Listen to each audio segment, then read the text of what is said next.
And we are officially live in this hot, glorious sun that is known as Earth. Anywho, it's I kid you not, y'all. I'm sweating bullets here. I And just that's came just from because you're out. here with us. I mean, come on. I mean, but no, it's like 110 degrees today. It is ridiculous out here. And I just ran back inside. So I went from filming one thing to, being live stream here.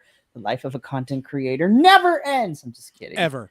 Ever. It really doesn't. It's crazy. But hi, all you BC WrestlePod nerds out there, and welcome to another rendition of the All Elite Ensemble review. Your weekly AEW review show here at BC WrestlePod, both on the YouTubes, the Twitch, and the Kicks, as well as the Facebooks and the Instagrams, where this is streaming everywhere.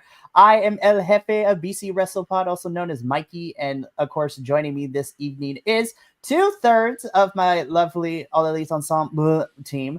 Of course, tonight, changing his name and keeping up with the theme every week with how is he going to get food-related stuff into his name. So first and foremost, I would like to introduce joining me this evening, Lady Frosting, JBL. So claps for that.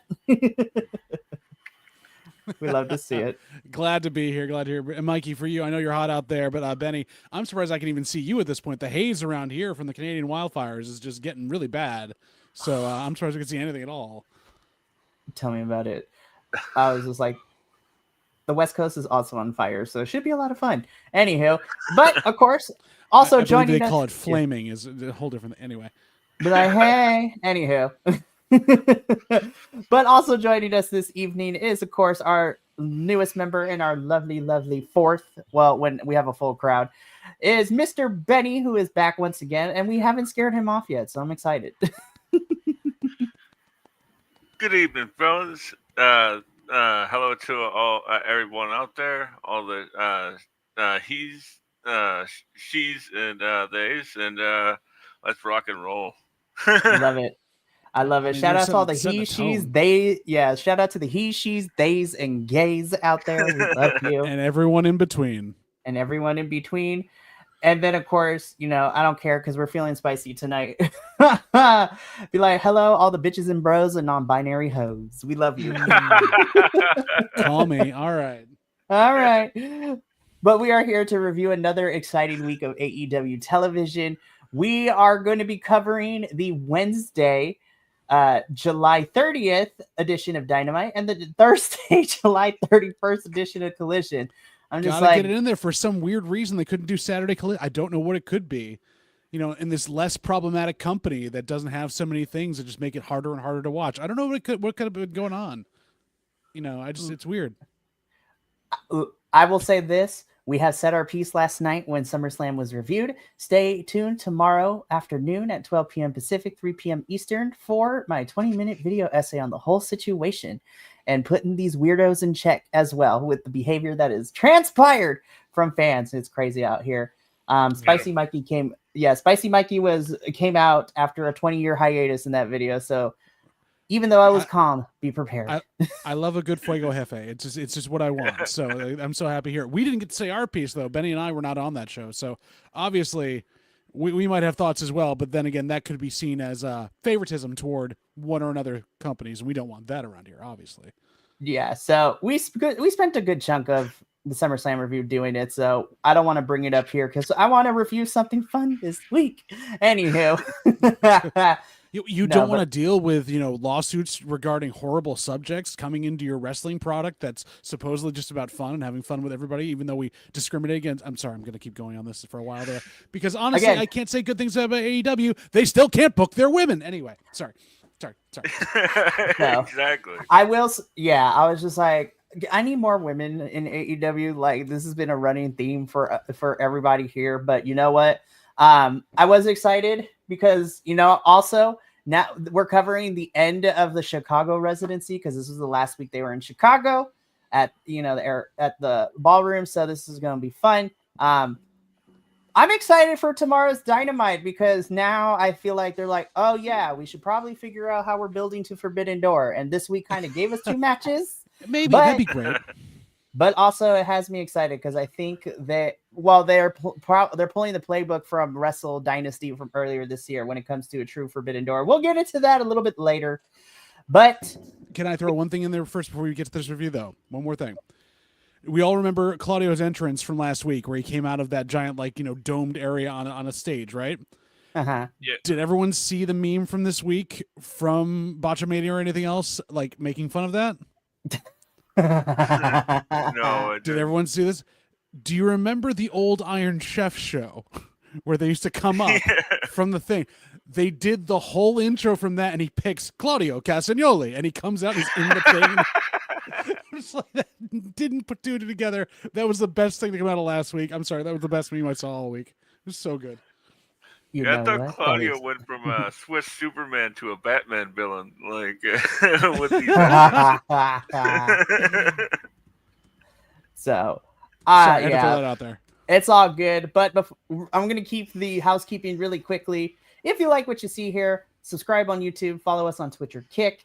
If you can't, watch a full-length video, even the edited version, follow us on all the social medias at BC WrestlePod. We pretty much are on there doing report cards and other things like that. We also have some merchandise available to you where we have our merch basically for every single review team we have on this channel. And spoiler alert, we might be adding one more brand sometime in the next month or two, or one more promotion in here to complete, as if we didn't watch enough wrestling out here. No, not at all. I will talk about that at the end of the show. We also have our Pride merch that is available 365 days of the year. No Charlie XCX on that one. But we also have our anti-fascism, anti-establishment, just some BS out there where, for our Pride and our anti-BS, collection, where part of the proceeds get donated. Our Pride collection will donate part of the proceeds to Point to Pride, and our anti-everything collection will be donated to the California Youth Immigration Justice Fund. So, yes, now that we've gotten out of the way, because those are important things. Also, I will plug this at the end in more detail, but new op-ed piece coming out tomorrow. We'll talk about that a little bit later. But, gentlemen, let's get into it. Let's talk about Dynamite first. I will say this. I feel like Dynamite was very light when it came to certain things because I was like, wow, I don't have a lot of things to really go over, key factors here for Dynamite. And then I was like, oh, okay, this should... and then I was like, oh, okay. And then as soon as Collision was over, I was just like, okay, I see where everything went now. I was like, I see where everything went now. So, yes. All right. Well, let's just jump into it. So we're going to kick things off, though. We're going to start. The more I see the Outrunners, the more I'm just like, I love these boys so much. But open. Mikey. What's up? For all the problems we're going to have with this, for so many things, can we all agree the Bucks getting the jobber intro is one of the funniest things they've done in so long? So good! Because the jobber entrance where they just were already in the ring. I loved it so much. But Matt and Nick Jackson, the Young Bucks. I was just like, and the Young Bucks. I love Justin Roberts. I love you so much. But we opened up Dynamite this past week with an Forbidden Door World Tag Team Title Eliminator. So this is the quarterfinals, so to speak. Right? Yes, no, maybe so. I guess it's the first round, and yet it's the quarterfinals. It makes very little sense. But obviously that's what we're doing here. Yeah, so yep. So in our quarterfinal, we get the Young Bucks versus the Outrunners. This was a lot of fun. Yes. This was a lot of fun. The more I see the Outrunners, the more I love them, and they have come such a long way and how over they are with the crowd. I still think their encounter with FTR at Collision 100 is probably my favorite and the best match I've seen the Outrunners be a part of, but this was a close second. They work very well together and against the Young Bucks. And shout out, I don't know what it is. I don't know what's going on behind the scenes. I don't really care to dig in deep in that, but the Young Bucks are showing up and showing out. I was like, I don't know what happened, boys, but I'm kind of glad you're showing up for every single week now. Cause before we were kind of phoning it in, but I'm so happy that I was like, yes, this is the Young Bucks I remember for a year and a half ago. They're playing a practical joke that's gone far enough. And I believe that they're having fun doing it. So that's why they want to go out there and work these matches. Plus, I have a feeling the way the Outrunners have been pushed, they're getting a lot of good rapport backstage with folks, and then just it's a comedy plus wrestling team, it's going to be fun for the Bucks to play with this, and they went all out, and they look like they were having fun. Yeah, 100%. What do I remember go. like a while ago, like right before like Private Party got the tag titles. Like I guess like We the don't Bucks talk about wanted to them drop anymore. it to the Outrunners. Like so like I think the Bucks have like had this one in their pocket. Like yeah, we need to work with these guys. And yet they stopped them in the beginning of the quarterfinals and knocked them out of the tournament. Like, what the hell? I know, right? Yeah, we want to work with these guys and bury the hell out of them. Plus, jobbers shouldn't win. I mean, come on. That was crazy. That's Barry Hardwick. I mean, who are Morton, Nathan, Youngbuck? I don't know who these guys are. No, this was such a blast. The Young Bucks would beat the Outrunners. The Young Bucks would be moving on to the semifinals, and they would have to wait until Collision to figure out who they were going to face. But you know, the Young Bucks weren't done. They were done with being mistreated. Outrunners getting, you know, all this stuff. Swerve, This is my favorite meme of the week. All I want to put behind him is like you keep either Nick or Matt right there, and then it's the house on fire with the little girl that has the weird look in her eye. Yeah, which is even worse because of Swerve. Yeah. Oh my goodness, Swerve! Swerve makes great content for me. This is going to be a meme, and I love it. Swerve always breaking the fourth wall. It's just like, and the fact that he also gives the wink at the camera too. I was just like, we love it. We love it. And I love that Swerve is being petty and all this. This is like, you lost at All in Texas, and I'm going to keep reminding you, you lost. I hope he forces them to get in a pantomime deer costume where they have to come out as the Young Bucks. Oh my God. I would love that so much. But again, Swerve, love you. Fantastic. Thanks for giving us the memes.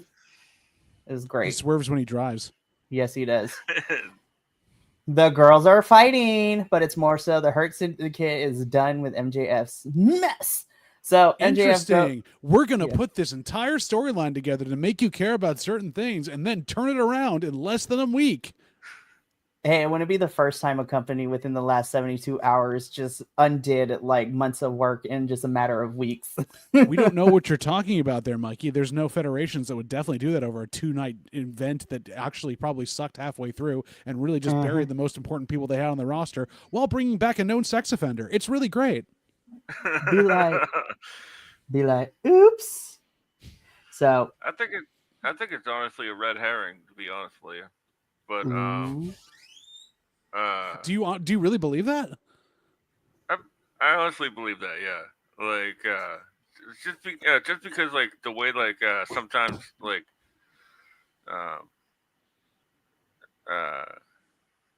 like when Max is like talking to Hanger later on, like he's like, and Hanger's like, you ain't got the Hurt Business, and Max is like, you know, like.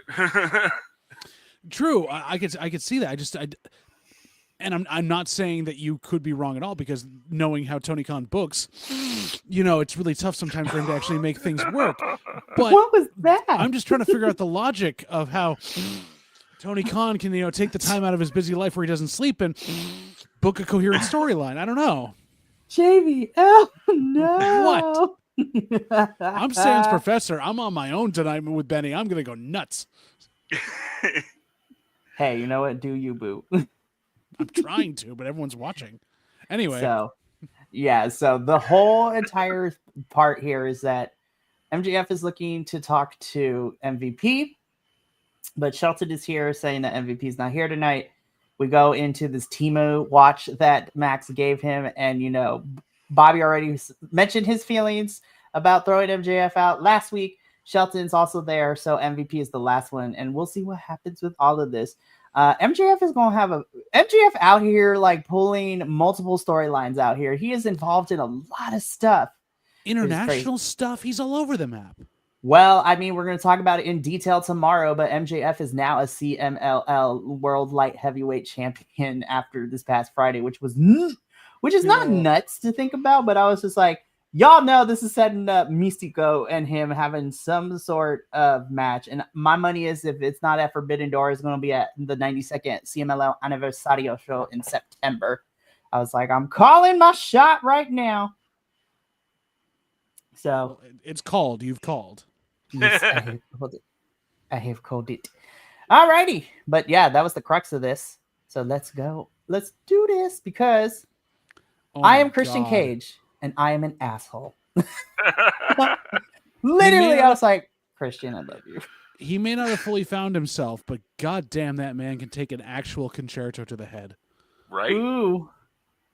So I'll set this up and then you boys can give your thoughts about this. So Christian Cage, again, I'm Christian Cage and I am an asshole. He, we're starting to build to him and Copeland like eventually coming back together. So this is going to be, all that good stuff. And you know what? He talks about how he's proud of Nick for doing it and actually is giving flowers to it. But, don't mess with Christian Cage. And then man gets concertoed for his troubles. Ooh, it's a rough spot in general, but they did the original one. Benny, thoughts first. You go, Benny, go. Yeah. Like I heard like some complaints that like this wasn't that great, but like Christian Cage is one of those guys that like I'm always willing to give him the chance, and like there was a few moments where I'm sorry.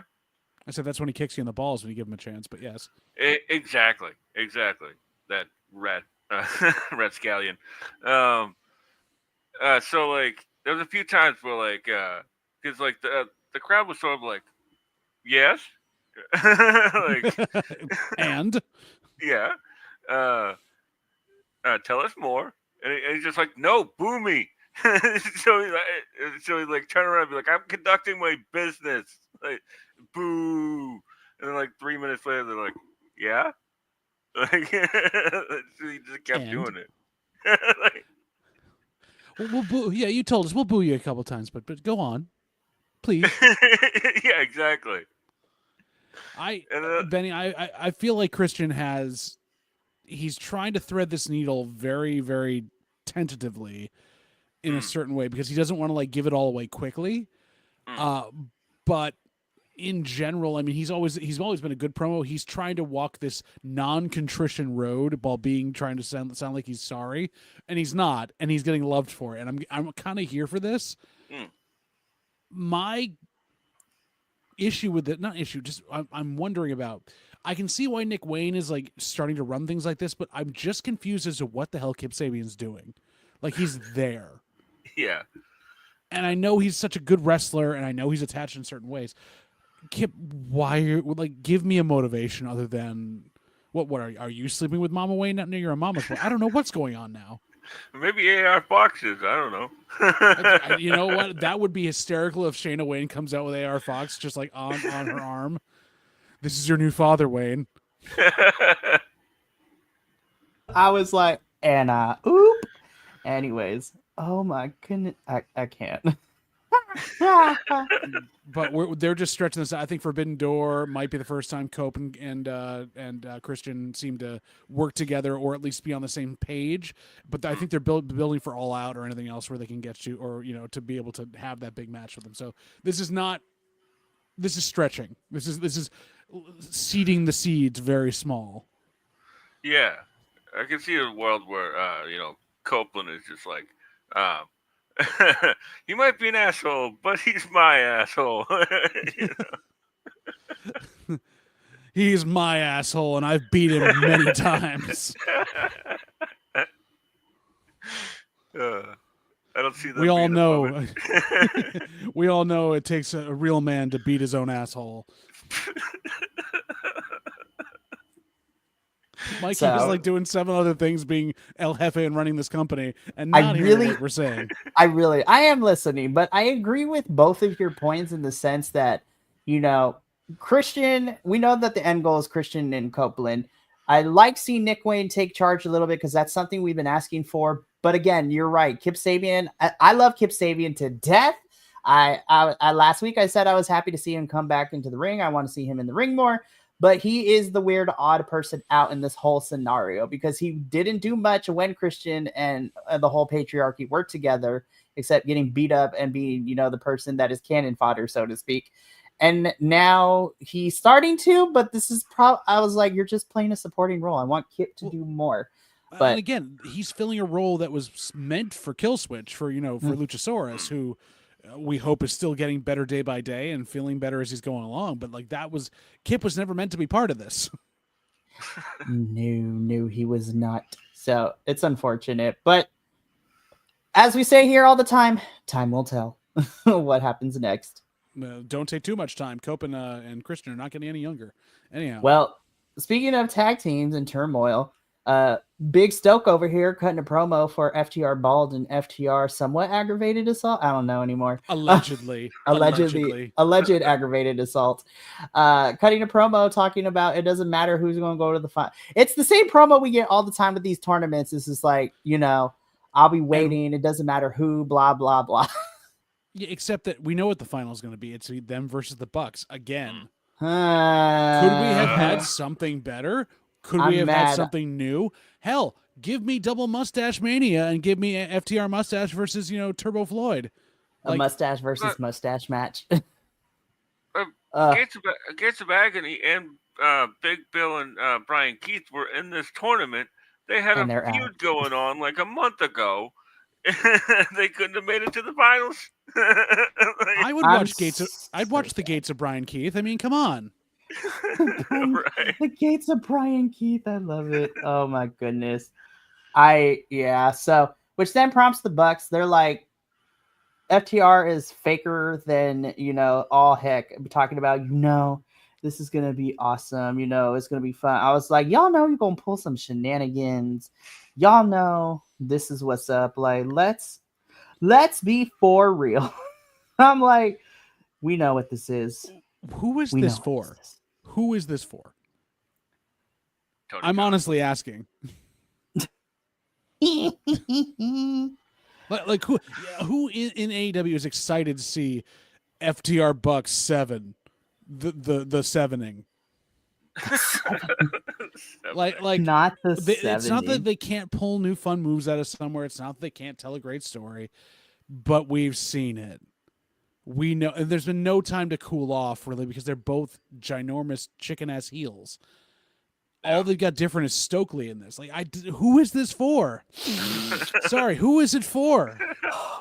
And the end goal is the Hurt Syndicate, who's also another heel team. And honestly, is going to lose to either one of these teams because they can't come up with anything new. Oh my god! One thing I noticed is that somebody sneezed off camera in the middle of Stokely's promo. I am glad I'm not the only one that caught that. I was like, I was just like, what is happening, you guys? What is going on? Well, I mean, they're taking a page out of TNA, apparently, having their live promo start, and they wait to count themselves in, and then they change their mind so that, Ash by Elegance can't give her own promo and look like she's actually professional. It's just so bizarre. Oh, my goodness. So I'm just like, I don't want FTR and the Bucks in this finals, but whatever. We're probably going to get it, so I'm going to have to learn to deal with it. Unless this week surprises me, but who knows at this point. Doubt it. We won't. Well, so let's see what happens. We thought this in the middle. It's the same match again. Sorry, what? I was very surprised that this ended up being in the middle of the show. I was just like, oh, okay. But JVL, you kind of hit the nail on the head. Was this kind of the same match, just minus all the crazy stuff? Nice point. At good All job. in Texas? Yes. Was this the same match that we saw at All in Texas? Kind of, just minus all the Texas deathmatch aspects of it, but they were still trying to kill each other. Bigger Darby cameo. I mean, come on. We got a Darby cameo. We got a ref bump. We have, the Death Riders trying to help Mox win, but then security is like, nah. So we're not on that. So Darby jumping off of things. Marina Shafir getting through security because men can't touch women. And honestly, it's Marina Shafir. I was like, nobody can hold her back. I was like, it's Marina Prince Shafir. Nana can. Apparently, I was just like, Nana, I love you, but she will fold you like a lawn chair. Like, be so for real. But despite all that, Hangman does end up winning this match. He is still your AEW World Champion. Again, was this the same match that we saw all in, Texas? Y'all in? Minus the Texas Deathmatch elements? Yes. Did I still enjoy it? Yes. But now we are off of Mox and Hangman for a little bit, hopefully. Till next week. Till next week. I think this was the way to would have separate them for a little bit, Let's hope. This match actually made me realize that this isn't John Moxley. This is like New Japan John Moxley, like the Death Rider, like in ring. Like he's taken away everything that like the people cheer for, and he's just beating people up with big moves and like choking them down, and like I really applaud being tough and gritty. The way he's just changed up his style. Yeah, it's what he's needed to do. But like, the thing is, go ahead. Especially like the Ripcord King Kong Lariat, like that. I haven't seen that in a while. Like, who uses that when you would just want to be able to get hit in the face multiple times and bleed when you're going to get a coffee? Like it's great.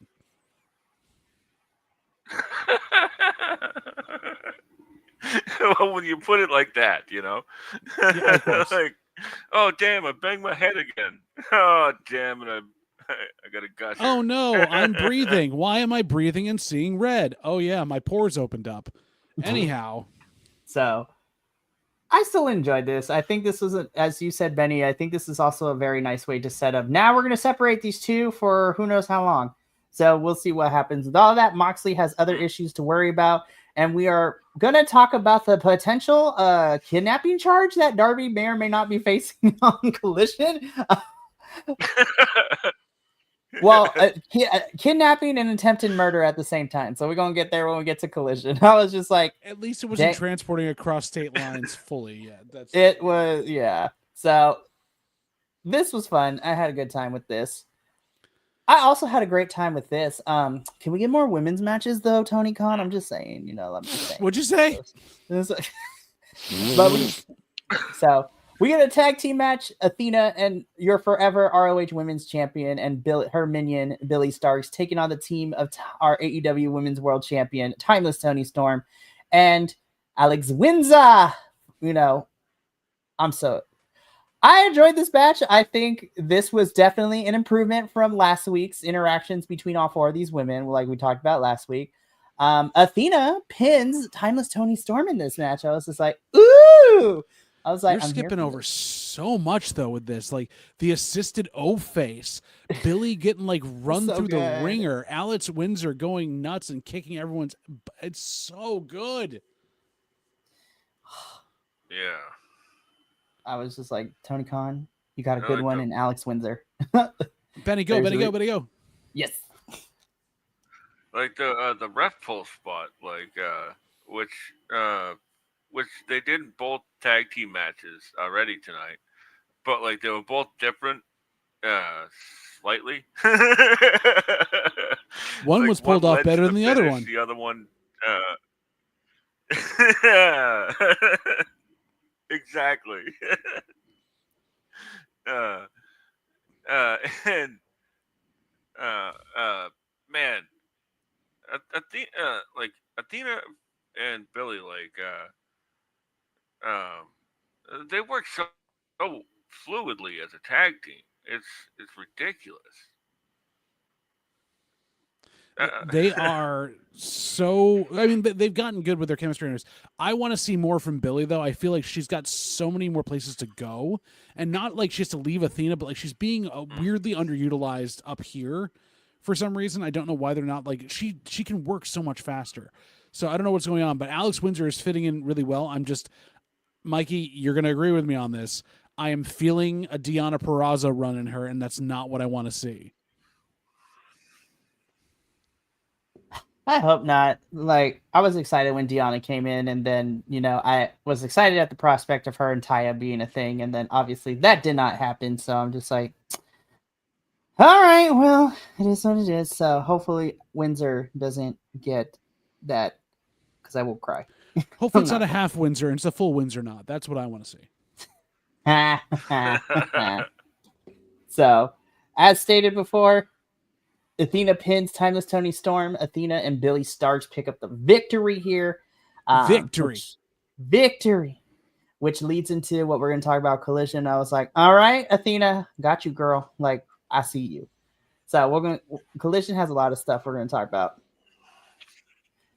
Again, MJF and Hangman are fighting. So essentially, MJF tells, Renee and Hangman Page, referably known to him as Seabiscuit,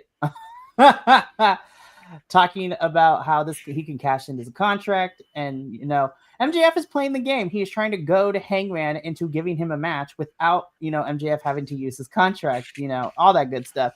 And Hangman's like, I was not born yesterday. You can't get me with all of that nonsense.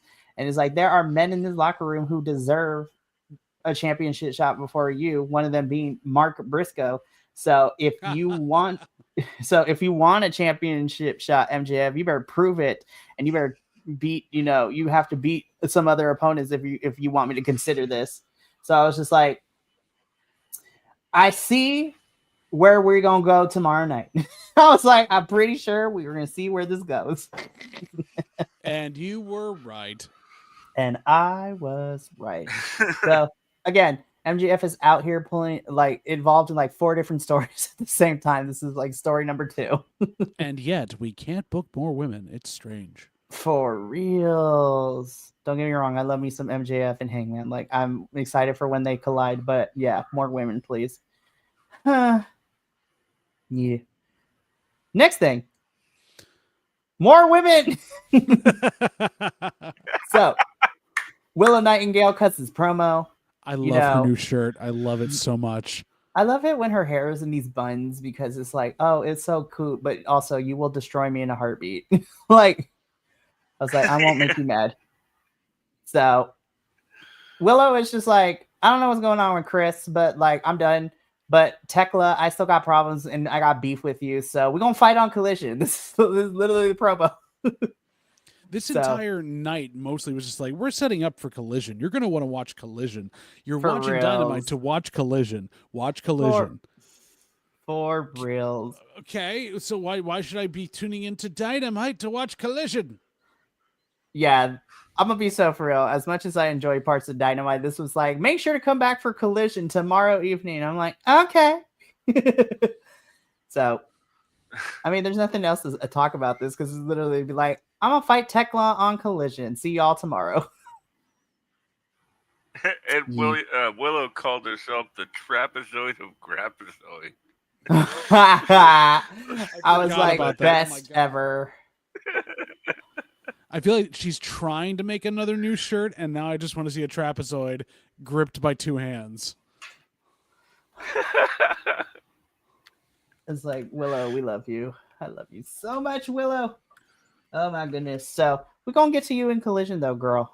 I promise. Wait. We watched Collision after they told us to watch Collision so many times. That is so crazy how that works, right? Oh my goodness. Yeah, it's like, I was going to anyways. Cannot right? believe what all of that. What, Benny? You were gonna watch it? No, really? It's like, really? I was like, gee, I didn't know I was going to watch Collision for this review. Thanks, AEW. I'm just kidding. So we move on, though, because surprisingly, we get into the main event of Dynamite. Okay. I got to stop you here. Mike. I'm sorry. Go for it. Why does Mark Briscoe's new photo, which I don't like as much as when it looks like he's getting something rammed up his behind side, look like Temu Undertaker right now? Not Temu Undertaker. Not. Oh, he's literally Mark Briscoe Overbringer, not Undertaker. I am the Overbringer. You couldn't afford the Undertaker. Damn takers. Dem take. Dem yards. This is so bad. And then and Ricochet looking like a vampire. He looks like Trevor the Vampire. It's the high collar thing. It's just like he's a full-on vampire. Ricochet in this like photo is wearing his, What We Do in the Shadows. What We Do in the Shadows. That one, but that, and of course, this is his Naruto Akatsuki inspired cut. So he out here looking like a Naruto villain, like a bootleg Naruto villain. So I'm just like, alrighty. Yeah. This was fun. I really do. I did like this match because, again, Mark Briscoe out here meaning business. I do like his old photo better because it was so much more light and fun and things like that. But Mark Briscoe has one mission and one mission only. He is out here to rip MJF's head off, and I'm kind of here for it. We get interference run-ins from, GOA. I don't know why we had to, shorten Gates of Agony to just GOA, but whatever. Too much time, I guess. But, of course, Mark Briscoe had some help in the form of, our new favorite tag team name, Brodito, Bandito and Brody King, which if I wasn't poor, I would buy those Brody King Adidas dropping like next week. I'm not even going to lie, you guys. You and me both. I'll be like, also, I'm jealous of Adolfo because he also has the Young Bucks and the Swerve shoes. I was like, what the flip? He's become such a sneakerhead. I was like, I have a sneakerhead too. Honestly, I would buy the boots too. I'm not a wrestler. I would just wear those boots. It's like, why are you wearing boots? Because I can. Nice. So, channel my inner Brody / AJ Lee. But Brodito comes in to even the odds. Mark Briscoe picks up the win here. Makes sense. Gets on the mic. Again, reiterates that he has one mission and one mission only. I actually really, as funny as Mark can be, I did appreciate this promo a little bit in the sense that it was a little bit more serious. And, he talked about how, his brother Jay is up there and, celebrating in the pearly gates, but he don't know if Mark says he doesn't know if he's going to get there because he'll probably be watching from below, because for the things he's going to do to MJF, he's going to burn in hell, essentially. I'm like, damn, Mark, that got dark real quick. Like I said, Temu Undertaker. Yeah. I was like, hot damn. I was just like, what the heck?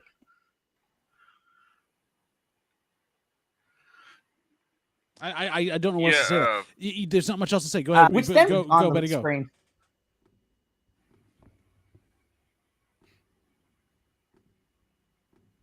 Go, Benny, go. Go. What's up?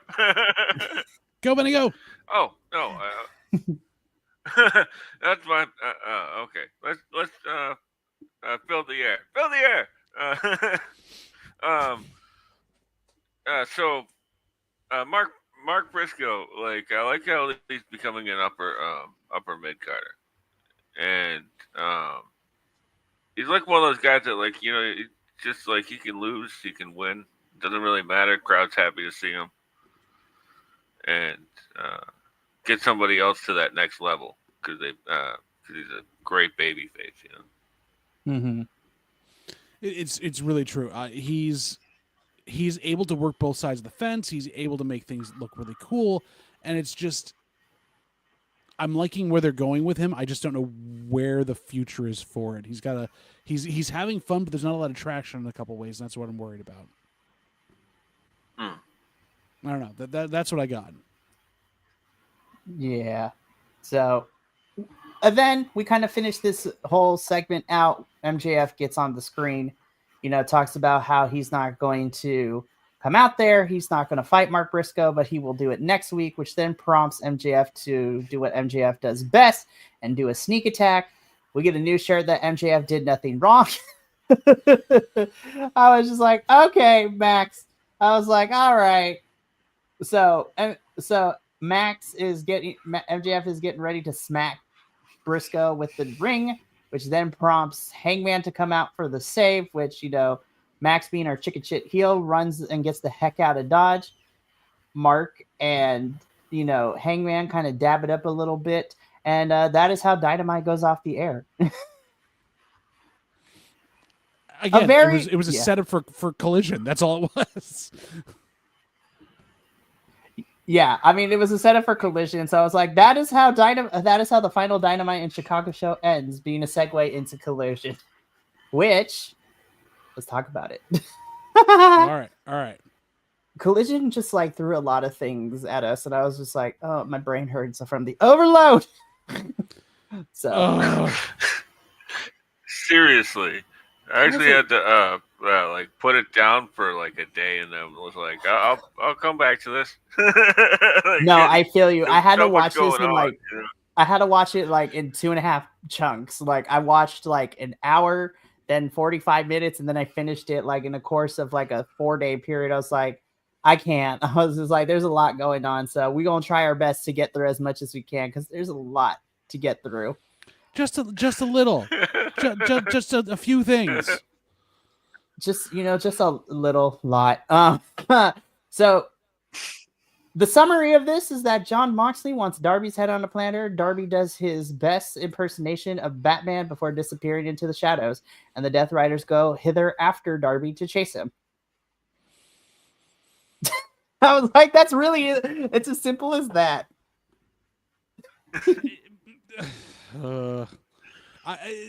In general, it's very fun to see them utilize the space in this way and like really play up this whole thing and how Darby is like staying light.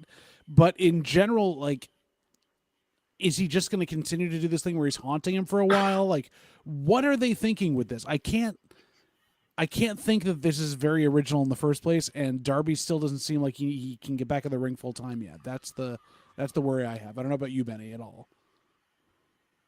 Yeah, I agree that like it's sort of not original in the sense that like it's very 97 Sting, where like he's just sort of haunting that it's person. Haunting. I don't want to bring up right now.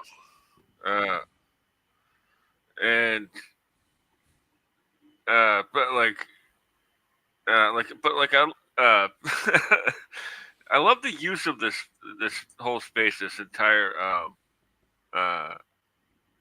residency, like because like they don't have like a hard cam, so like they're just using the floor cams to like catch everything. It looks very organic, you know.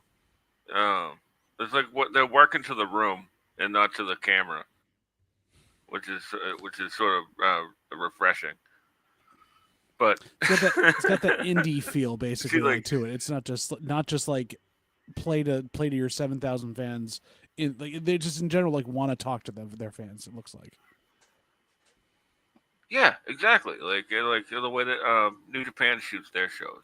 You know, like it's pretty cool. I guess I really didn't have much to say about Darby, but it's kind of the way we're all going with that. Like, there's not much to say about Darby in this respect. He's kind of there. Did Darby do a Darby thing? Yeah, Darby is stealing doing people. Darby As attempted assassination of anyway. I mean, you're not wrong, but this was a whole 3-act structure. So we're gonna get to the rest of the 2 acts later in the evening. So after this, though, we get into our first match of the evening. This is Gates of Agony versus Bro Dito. This is actually a lot of fun. I had a good time watching this match. I know they're kind of the thrown together tag team, but I'm gonna be so for real. I want Bro Dito to exist for a couple of months. Like I really like them as a tag team, you guys. And normally I hate thrown together tag teams, but because these two, as well as a couple other people, have been intermingling in like 8-mans and trios and things like that sporadically over the last like couple months, I was just like, if this keeps Brody King on my television screen, I am never going to complain. I'm going to be so for real. Also, don't complain. Don't complain. You're for real. Also, Bandito, if you keep having bangers every single week, like on whatever program you are on, whether it's AEW, CMLL, ROH, like you are on track to be my favorite wrestler of 2025. I'm not even going front. And I will still stand by this. Y'all need to go watch that Takeshita Bandito match from Supercard of Honor. Holy crap. That match burned the roof off the place. And I'm even more excited for Bandito's opponent at Death Before Dishonor in a couple weeks. But again, this was a lot of fun. You have Brodito, power, base, Brody King, Luchador Extraordinaire, Bandito, taking on Gates of Agony. And again, I love Gates of Agony. I love them so much. I'm really sad that they, as soon as I saw this, I was just like, I'm sad Gates of Agony, you won't get to go further, but I'm also happy that Brodito gets to move on. I just wish that, and this is just a minor nitpick, I wish that these tournaments weren't so obvious, especially when it gets to the quarter, like in our first rounds and then our semifinals. I was like, surprise me. But why surprise you? I mean, that's fair. But make sure it's the good surprise, not the surprise where I'm going to rip my non-existent hair out. Oh yeah. So, which you never know if that'll happen at all in general, but you can't call it anyway. Yeah, but Brodito for the win. I'm not mad. I'm mad because they were up against Gates of Agony early, and it should have been them against the Bucks, knocking the Bucks out early or something. Like, seriously. I would have loved for the Outrunners to knock out the Bucks and be like, they're losers. They can't catch a break, as they should be. Just kidding. You should be. You should be. But had a good time with this. I was excited. So, yeah. Go ahead, Benny. Oh, sorry. You were going to say? I was going to say was, like, the fact that, like, the Gates of Agony were, like, on the defensive for the majority of this match, which is not usually their game, goes to show you how much how over Brodito is with probably Tony Khan. I got this great idea. I'm going to stick a big guy and a little guy together, but the little guy's really strong, and then we're going to. Oh no! I no. Oh yeah! Oh yes! Oh yes! No! Oh my goodness! Oh yes! Oh yes! I can't. I love it though. So again, Brodito will be facing the Young Bucks tomorrow night on Dynamite. As much as I'm rooting for Brodito to move on to the finals, they're not, which makes me sad. But it is what it is at this point. True. What are we doing? Like, what are we doing? Like, I don't even think. There's a lot happening in this segment. So, we're backstage with Roddy and Kyle. So Roddy is still depressed. Kyle O'Reilly is still trying to walk between two worlds of being in Paragon and the conglomeration. Kyle's just being Kyle. And then Willow and Hologram and Ishii come in. And they're just like, hey, man, we're going to go. We got to go, like this, all that stuff. And so Roddy walks one way. Conglomeration walks another way. Kyle walks around in circles for a little bit before eventually going after Roddy. I was just like, this was weird and unnecessary, in my opinion. I was like, where are we going? What are we doing? Wherever you want. Apparently so, because this... Apparently so. I was just like, what are we doing, y'all? What are we doing? Whatever you can. I feel so bad. This, I was by just the like, way, could have been a women's match. It really could have. Yeah. Or a women's promo and match, or maybe perhaps like 2 women's matches. That'd be great. I'm being so for real. I would have taken a Megan Bane squash match. Like, I'm not even gonna lie. I would take a Megan Bane squash match. Like, yeah. Anything. I was like, we could have had Willow just be here by herself cutting a whole promo. Like,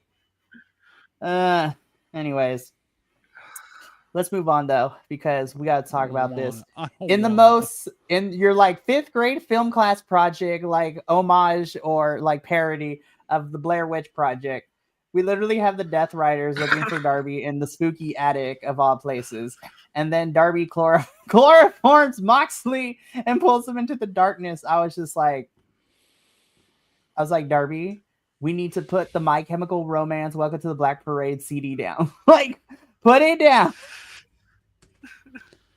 It looked like he was like this was like a deleted scene from the bad Jeff Hardy, Jeff Jarrett, like Texas Chainsaw Massacre match. It's like this is what Oh my happened over God. this place. I don't know. Oh, this was rough. I was just like, but you know what? This was only Act 2. We'll get into Act 3 later in the show. But again, Darby separates Mox from the Death Riders and then chloroforms him into the darkness. We're gonna keep a crime count as this feud continues. So that's crime number 1 right here. Love it. Great. Awesome. We like kidnapping. So light kidnapping. We didn't get a Megan Bain squash match, but we got a Chris Statlander squash match against Miss Lena Cross, who a bunch of companies are trying to sign her. Love her. Great. Fantastic work on the indies. Chris, I love you. Like,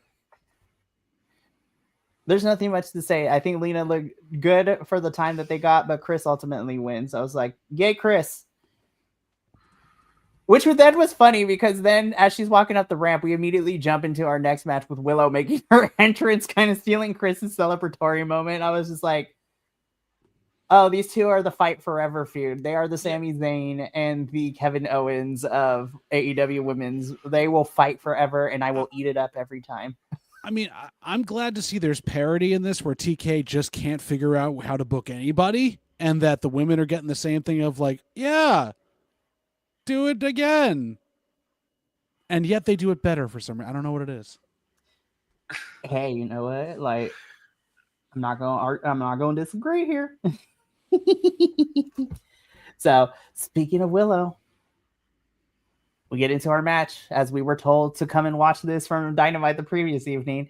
Willow Nightingale versus Tekla.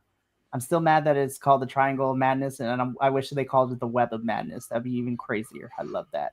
But anyways, this was great. I like this match. This was a lot of fun for me. I say that a lot, but when Tekla, I am very familiar with from Stardom, and I loved her in Stardom. Willow needs to be women's champion at some point. Not TBS. I'm talking about this AEW World Championship. Give this girl a title run or something, or if you're gonna, or give her the TBS Championship again. And anything at all. Yeah, seriously. How can we not have them? Oh God, I don't know. I don't know. Go. No. I'm sorry. I was just asking if Mikey froze. Mikey froze. Michael. At least on my end. Hefnen. No, I've got him too. In general, because I'm going to talk until Mikey comes back up to us. We have an amazing thing. These two can work so well in the ring together, and like Tekla's given it a moment to shine. She seems to actually do well when she's not being used like by 17 other people around her, like Julia Hart and all that stuff. Benny, do you like this? Could have legs if I wasn't so worried about Chris and Willow fighting each other forever. I don't know. Yeah, it could have 8.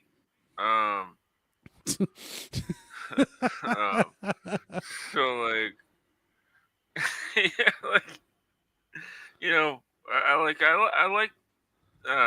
this sort of like filler feud where like they're just like getting the Triangle of Madness like off the ground, and there's really no better babyface for a trio of heels to beat up than Willow, because she's sort of like Teflon. Hey, you're back. I don't think Tony Khan appreciated it. Yeah, the heat got to you. Tony Khan sent you a heat wave to cut you off from us talking about all this stuff. What? That might actually be what's happening, so we'll see what happens. He's not actually like sending lightning to my house, so I'm happy.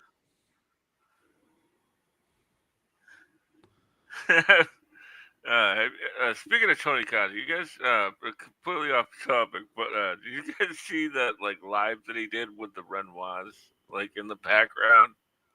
No. Like,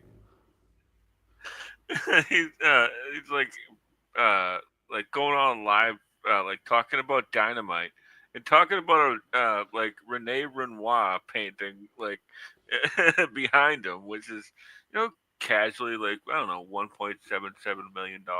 You know. How much is it worth? Like, How much is it worth now that he's done nose candy off the side of it? I mean, like, come on. Oh my gosh. Oh Lord, help us. Mikey, we were talking about the So- fact that like that Tekla is a great heel to like be by herself, but it was a good chance for Willow to just kind of like clean house with 3 heels that obviously are being underutilized and will continue to be until they break them up again. I mean, you're very, very true here. I mean, you're not wrong. So, well, I mean, Tekla does end up winning, beating Willow in the process. Then Triangle of Madness beats her up, and then Megan Bayne and beats up Willow, which then the homegirl squad comes out like, hold up, let me just. This picture was a lot. Like this is, there's a lot happening. Yeah, there's some layers here. There's some layers. But in my conclusion is, if Tony Khan, if you don't give us this women's blood and gut match, I don't know what we're doing with ourselves. Like, do you think Seriously. Willow and Chris are going to be the only ones to take out Megan? Like, how is this going to work? I'm gonna be so for real. I don't know if you like take out Megan like for the majority for the rest of the match. I think towards the tail end, I need a whole 5-on-1 with Megan. Like Megan, I was just like, you're gonna need all the Avengers to take down the AEW women's version of Thanos out here. I feel like if they were doing the War Games setup, like Megan goes in first, and then she fights, and all of her teammates just don't go in on their turn, and lets Megan take on all 5, and then they all enter the cage at the end. Like it's just like, you know what? That wouldn't be a horrible idea because again, if you're pushing Megan to be a monster,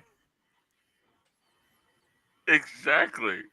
That'd be fantastic. Or like Megan does like the Sid spot where like she goes into War Games and like tries to hit the jackknife and like just bonks the guy on the top. Like, oh yeah. Well, they make the ceilings a little bit higher on that now, Benny. Unfortunately. Oh yeah, that's right. Yeah, you're right. Fair enough. very, very true. Oh my goodness. Yeah, so we better be getting a blood and guts, Tony. I'm just saying. This was just a promo between Swerve and Okada, which announces, our first match for Forbidden Door for the Unified Championship, Okada versus Swerve. This is gonna slap. I'm surprised that Dom Fallis didn't try to speak in broken Japanese and call himself Okada. I don't know. Listen, the less Don Callis, I'm okay with. I'm not going front. So we get our first match made official for Forbidden Door through this promo. Oh, bang, bang, gang. Wrong. It's so wrong, that picture. Get your beard back, please. Get the beard back. Come on, Juice. We love you. I love you that you're back, but this beard is not beardless. Juice Robinson is not hitting the same for me. Like it's like Juice Robinson from Concentrate, not actually Fresh Squeeze. Like it's just kind of weird. For reals. So we got the whole Bang Bang gang together and went back once again, but kind of. So we have Juice. We get cardboard cutouts of not only Austin, and then we also got cardboard coming back. Cardboard Switchblade. I'm like, oh, never change, boys. Never cardboard change. Blade. Oh. Oh my god. Also, I'm sitting here like entrance. Oh my god, the entrance is so good. Go, Benny, go. No, just that's all I was adding. my thing about this is like AEW is missing a trick. I know they can't do it right now, but gods, you have to put Juice Robinson and Orange Cassidy on the same tag team so they can call themselves Juice. I know, Fresh, right? like, yes, they're both freshly squeezed. They are, or orange juice. Freshly squeezed is their tagline. Yes. I saw this on the preview. I was like, we can never have anything nice. FTR is gonna win, and FTR did win, and I was like, all right, fine. Can we now get the Bang Bang Gang versus the Outrunners? Could we get that as a good match somewhere? That'd be fun to watch. Yes, the shenanigans and tomfoolery that match would be so good. But again, FTR wins. For a second? Sure, Benny. What's up? Go for it. I'm sorry to interrupt again. It's just that I want to stick up for FTR. Only because, like, there's this one since they like turned heel, right? There's been several times where like they've done like the distract the ref spot, and like like the babyface team like comes in, and the ref turns around. He's like, no, you can't come in, can't come in. Right before the hot tag, right? And like, there's been several times where like just in this match alone, like where the crowd is just audibly goes, "Oh, come on!" Like that's the kind of stuff you just live for, you know? Yeah, they're actually into it. It's great. Yeah. Oh man, very well put. I love that. I love that. You're very right about that. Where they at least can draw that feeling out for folks. It's great. 100%. Absolutely. So again, FTR is moving on to the finals. So they will await for their opponent, whether it would be the Bucks or Bro Dito. So we know what this is, but the ride is still going to be fun. Athena's cashing in at Forbidden Door. Second match made. Okay. This bothered me. This bothered the hell out of me. You're the heel in this, Athena. You're the heel. Why are you calling your shot? You don't need to.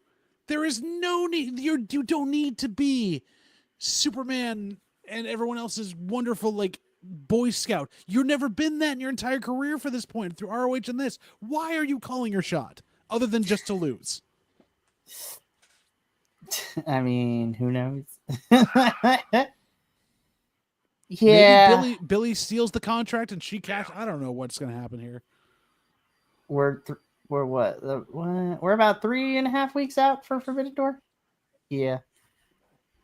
I don't know. There's no drama now. There's no drama. Well, it also makes things weird too, because like, if Death Before Dishonor was before Forbidden Door, then we could probably have a better idea of where it's going. But the fact that Death Before Dishonor is days after Forbidden Door, so I'm like, don't know what's Like, other than this could I think like one thing is about it, like, was that like, you know, Athena is like the way that they're doing this, like I think it's just to differentiate like Athena's win versus MJF's win. Ooh. Where like they both both do like the same like will I won't I kind of thing. You know? Like at least this way they have 3 weeks to build the story. You know? I could see that. I also feel like it'd be very fun to see them both backstage with their contracts, like waiting, like racehorses ready to run out and like take someone out and do that. Or like the other thing for Athena is like unless you're trying to set up a division between her and Billy to do that break around this, that kind of makes sense. But it's just bizarre. It definitely is, but again, because of this promo, this sets up our second match for Forbidden Door. So, when we get to the end of this, though, we have another match that, while we don't have an official graphic, that got made as of this morning, actually. So we're going to talk about that at the end. Ooh. But, so we're going to move on, though. Max Caster actually survived his own challenge for once. Things are turning up for the best wrestler in the world. He survived Roosh, which is, you know, an accomplishment that not many of a wrestler can say that they have. I survived Roosh. Well, on top of that, Roosh again, Right. Roosh again is sent to be the sacrificial lamb to that again. I don't know what's going on with Roosh and everything. This is getting wild, but Max survives. LFI is not having it. Beat up on Max, which prompts, Jet Speed and AR Fox to come out for the save. I was like, I'm excited for LFI versus Jet Speed and AR Fox because that match is going to be nuts. So good. I was like, why are we sacrificing Roosh all the time though? I don't understand. Like, let us know in the comments if there's something that we're not privy to. Because I was like, did he do something? Like, it's like, what's going on? I might know. You might know. Spill the tea, sis. This is strictly speculation. I have no inside sources, clearly, right? Allegedly. Of course, allegedly. Allegedly.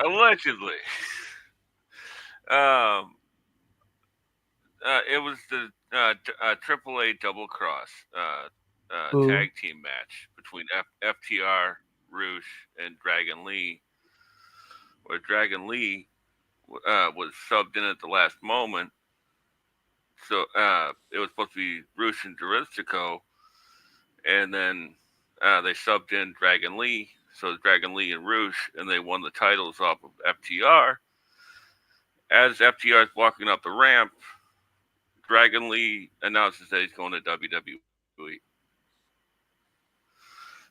So the FTR's names are still on the title in the shots, while he's like, yeah, I'm going to WWE. Ooh. And then they vacated the titles. Damn. Okay. I can see. Yeah. Damn. And ever since, and this was before, this was like right after Roosh had signed. So like, that's why it's like up and down, up and down. That's my theory. Nothing to do with the fact that Roosh is just hard to work with, and in general is very tough about certain things, and has had like anger management problems. That too. All the places that gone. too. I'm not saying that, man. Like he's not a bad. He's known for being a little bit twisted. Yeah, it's very much so. Very. Yeah, so LFI versus Jet Speed and AR Fox is probably going to be happening, in the next couple of weeks. But we'll see what happens. Don't you mean the new Father Wayne? Anywho, moving on. Oh, Scorpio Sky. Yeah, so we had Scorpio Sky and Top Flight. So Skyflight defeated Shane Taylor Promotions.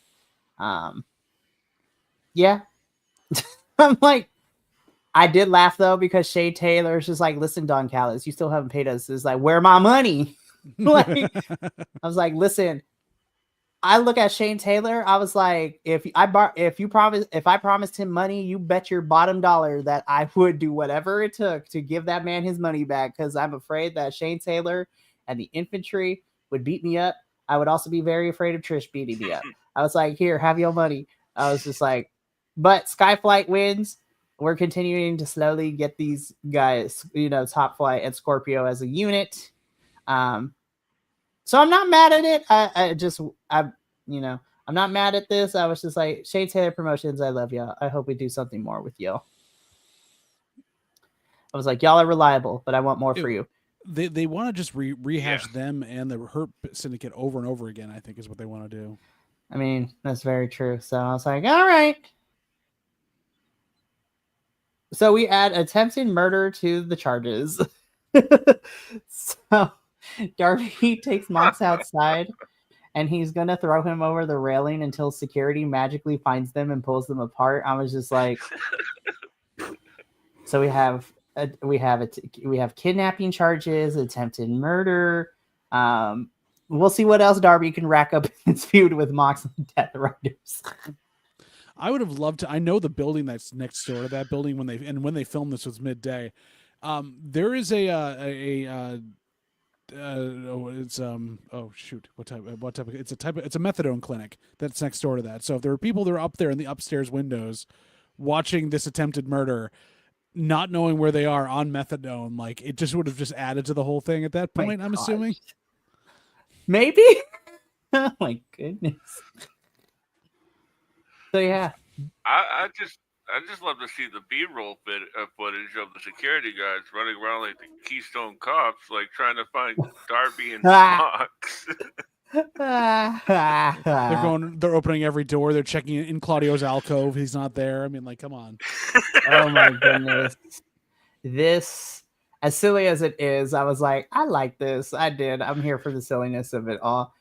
And again, now we're setting up, Mox and Darbs are going to be feuding for a little bit while Hangman deals with everybody else who's coming for this title, which is Briscoe and MJF at the moment. So we'll have to wait to see what other charges we're going to put on Darby's rap sheet as this feud continues. Can't wait. Okay. This was bonkers. This was bananas. This was my favorite match on Collision and probably my favorite match this past week on AEW. Shout out to you, Dustin. He needs to get double knee surgery. And he's going to be out for a little bit. I'm like, hot damn, Dustin. I was like, now, since y'all in Super Card of Honor, now I understand why you've been walking weirdly. I was like, more so than normal. Yeah. Well, and this match covered for that pretty damn well. Like they really helped to kind of make him look super strong in this. These two literally went to war, and this was awesome. We had thumbtacks in the trunks. We had chair spots. There was bleeding. Kyle Fletcher stabbed Dustin through the knee with the screwdriver. Like, these two are just like, well, like what they were planning for this match, and the producers were like, so do y'all want to bleed? And they're just like, bet. Well, on top of the fact also, you had attempted kidnapping and murder on the show, and this was more brutal. For reals, I was just like, how you manage all that? Like, this was a war for sure. And I was like, shout out to Dustin and shout out to Kyle Fletcher. Like, holy crap. I was like, for a 2-week build to this match, I was just like, hot damn, y'all delivered. It's not delivery. Benny go. It's the Oh yeah. One thing I thought that was the way that I watch wrestling, when Dustin walked out with the bandana around his leg, I was like, well, that's new. And then like it came into play later on. I was like, yeah, I knew something was up there. And then like how that what was it, like the shattered dreams with the with the thumbtacks? Ooh! Oh my gosh! Like like I've never I'm not like a wimp when it comes to that kind of stuff, but like that was like, squeamish. Oh man. Yeah, squeamish, that's what I meant. Thank you. It was the clutch of pearl moment. You're like, oh. Yeah, I mean, exactly. After the last couple of weeks watching like Flop Dalla nearly castrate himself in a ladder, nothing can phase me at this point. So this was a crazy like he week. turned like right as he was coming down, like he bailed on the bump, right? Yep. And decided to take it full on the groin. And then poor Casey Navarro re-aggravated his knee at the same time as they were all falling down. I was just like, oh Lord. So like, but this was the tax in it, the brutality of it, blood everywhere, and we knew who was winning, and yet it was just full on entertaining. Oh, this was so much fun. The dust settled, blood everywhere, just pure carnage. I'm just gonna let this image speak for itself. Your winner and new TNT champion, the protostar Kyle Fletcher, and I'm like, about damn time. Yes, Mr. Sky Blue.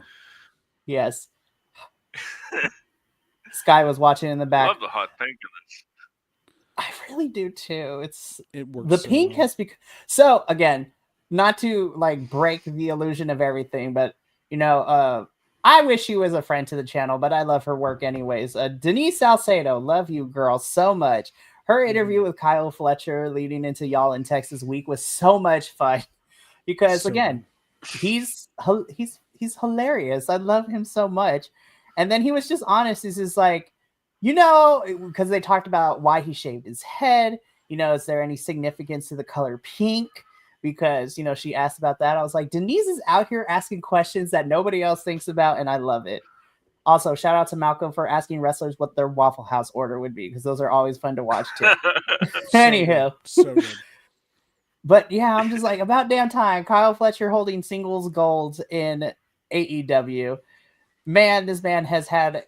What a rise he has had in the last 2 years, going from being a part of Aussie Open as a tag team to Ring of Honor television champ to kind of going through the things, just meandering a little bit. And now he is champion.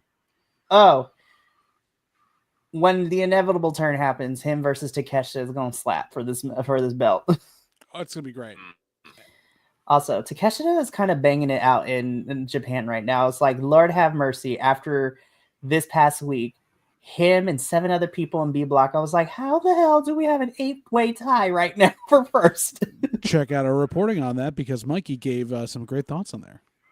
And I think once they figured out what they were going to do, because poor Gabe having to drop out really kind of screwed over B Block a little bit in terms of how we were going to get things. So everybody stepped it up though. And I'm sad that ELP is mathematically eliminated, but you know what?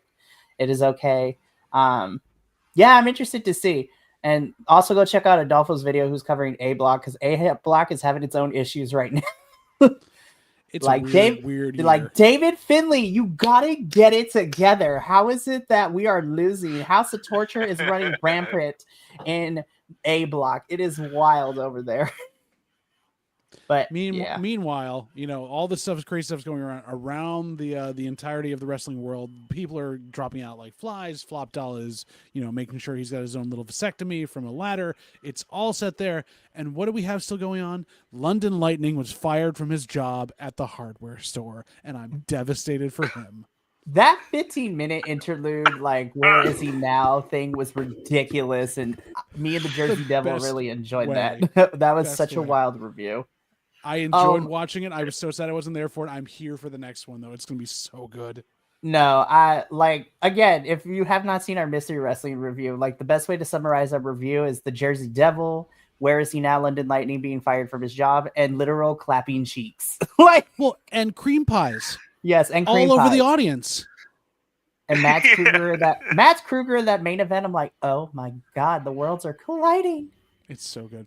But also, keep going. Chris Danger, I love you. Yes, he was. So, Kyle Fletcher's our new TNT champ. Love it. So well deserved. That is the end of this week's AEW review. But let's preview what this week has. Well, because I don't know what's happening on Collision yet, and I don't think they do either. But we'll figure that out. But for Dynamite tomorrow evening, we got a couple things announced. We're getting MJF. What is this photo? What is this? Mark Briscoe. Now, what is he? He's Temu Taz? Like, what's going on here? Mark Briscoe. I hope this is a deliberate thing. There's got to be like a story with all these photos. Like, can we line them up? Like, this is amazing. So we're getting MJF versus Mark Briscoe.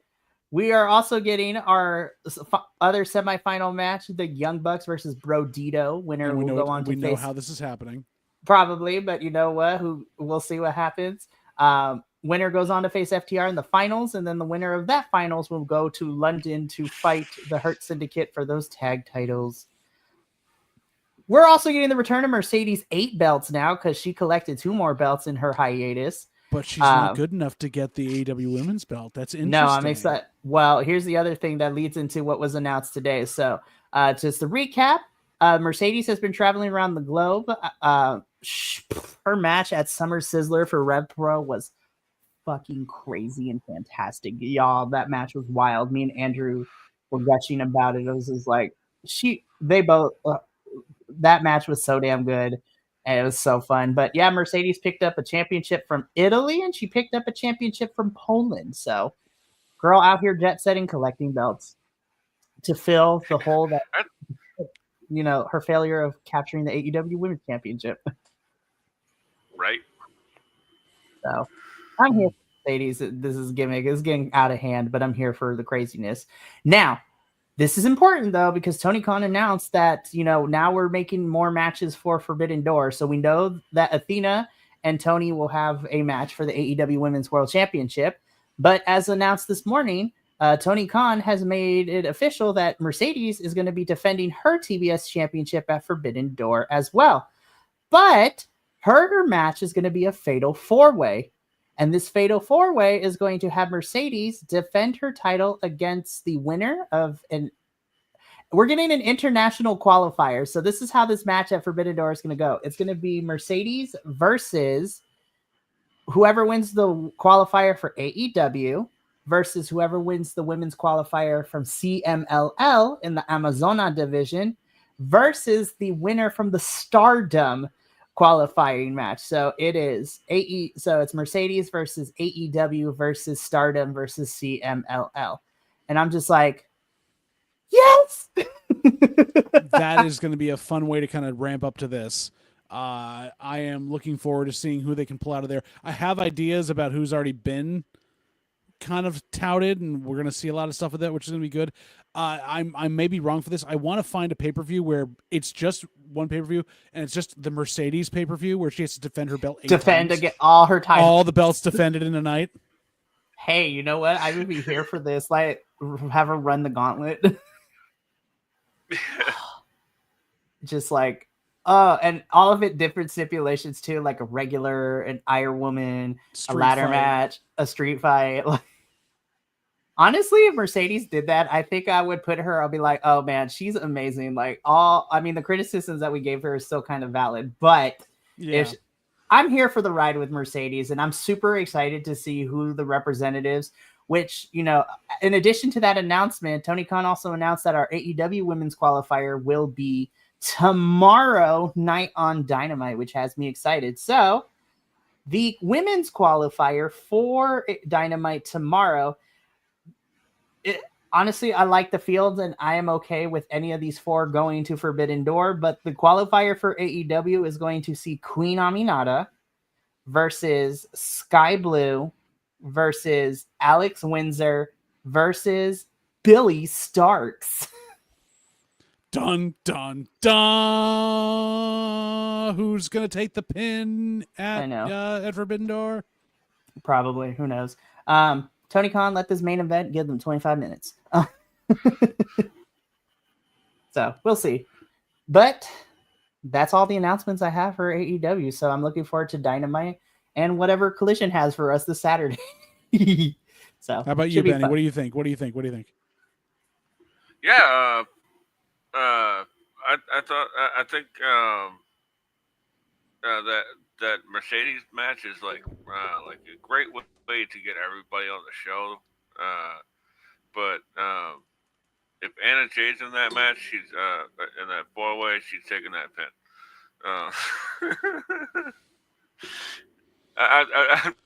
I'm just kidding. I mean, that's shade at Anna Jay. But if whoever's also representing AEW, they're taking that fall. Yeah. It's what it is. Because Mercedes isn't losing her belt. No, Mercedes ain't losing, and they're not going to beat somebody else's person, So. Right. Well, and the thing is, though, too, like, if we're looking at that match, like, obviously the AEW person will probably take the pin.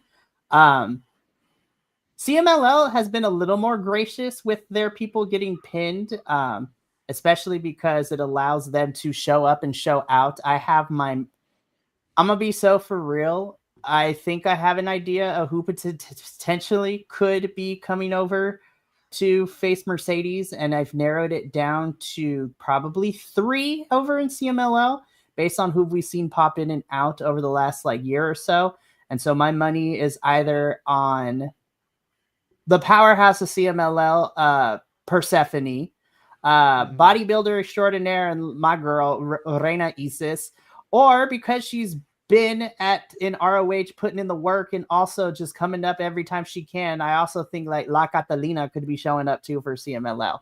Stardom, I have no clue who they're gonna send because they got most of their roster involved in the 5-star GP right now, so who knows? Isn't that the way? Who was the one that made their debut? Oh, you know what? That could also, but she's in ROH though. Sayaka, like it could be Sayaka, but who knows? But of all the women that are currently in Stardom right now, I don't know if she would, but Bea Priestley would be amazing. Bea would be great. Bozilla would be nuts because that is a literal strong woman. I don't know if Stardom would send in. Yeah. I don't know if Stardom would send any of their champions to be a part of this. So like Starlight Kid and all of them.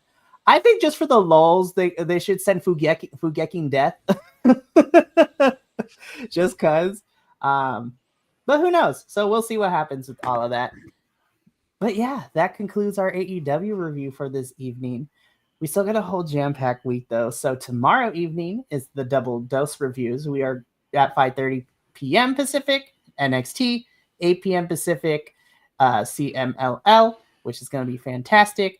We are 3 weeks away from the World Grand Prix in CMLL, Team Mexico versus Team International, and we got some AEW folks involved like Leo Rush, Action Andretti, Beast Mortos, Speedball Mike Bailey wrestling in Mexico is going to be wild to watch, which has me excited. Thursday, we take a trip over to Japan as Andrew will be leading myself and Adolfo in our GCW in Japan review as we review the 3 shows that happened in Japan this past week for GCW, which is a lot of fun. I got to see the Invisible Stan wrestle and Yoshihiko wrestle the doll and everything. That's so I got to see my new favorite in DDP, Mao, be wrestling in GCW. It was so much fun. Can't wait to talk about that Thursday. Friday, we are back with our TNA review, and we are less than 2 weeks out from Emergence, which is the next pay-per-view for TNA, so we're getting the road on that and building those matches. Saturday is a live watch-along of MLW's Blood and Thunder, where we are getting our first 3 rounds of the Opera Cup. We are getting Matt Riddle versus Dijak Part 2 and our main event for the MLW World Championship. We're also getting Shotzi's MLW debut against Ava Everett, and it's going to be a lot of fun. And then we wrap things up on Sunday with our WWE review of Raw and SmackDown. So lots of good stuff. Also, I have to prepare myself because the following week, Andrew has indoctrinated me because I will be covering GCW and Juggalo Championship Wrestling's the 2-day war. So it's going to be nuts. Mikey, oh, how the mighty have fallen. Well, if we're talking about other stuff, I'm all about supporting everybody, bringing in their other stuff, which brings me to my final announcement. No official things yet, nothing truly finalized. I'm still talking about it, but we might be adding one more international brand to our docket. Thanks to Andrew, who has now become our own BC WrestlePod indie god. Take that, Matthew Cardona. And we are looking into adding Rev Pro UK to our lineup. Wow. There's a lot of good talent, and that anniversary show that is happening during all Forbidden Door weekend is going to be nuts. The Rev Pro just also announced they're bringing back Global Wars UK, which is going to see stars from CMLL, ROH, Rev Pro, like Stardom. And I was just like, y'all know these people are probably going to be showing up at Forbidden Door too, depending on what we get as well. So I'm hype. So, but nothing official yet, but we might be adding Rev Pro into our international. And then again, Andrew is officially our indie god of BC WrestlePod with all the stuff that he has brought into this wheelhouse. So nice. Appreciate it. But I will take claim for progress because I brought progress in. You can't take it away from me, Andrew. I'm just kidding. Love you. Starting feuds. For reals is going to be great. But that is going to be it for us here. We love you all. Thank you so much for tuning in. I got to let these boys out because I was grateful that they let us start late, but I need to get them out in a timely manner. So from all of us here at All Elite Ensemble and the rest of the BC WrestlePod family, remember, take care of yourself, love one another, stay biconic, and more importantly than anything, you always deserve to finish your story. We will see you tomorrow for NXT and CMLL reviews. And also be on the lookout for my video essay tomorrow about a certain situation that happened on Sunday. Share it around. It's going to be crazy. But Mikey, this is Mike. Yeah. This is Mikey, El Jefe of BC WrestlePod, signing us out for the evening. I cannot sign us out correctly, but I think these boys can. So MXM Collection, take it away. Let's get out of here. Johnny TV style. Sebastian! You're in the shot, you bald idiot! You fool! The other way! Go!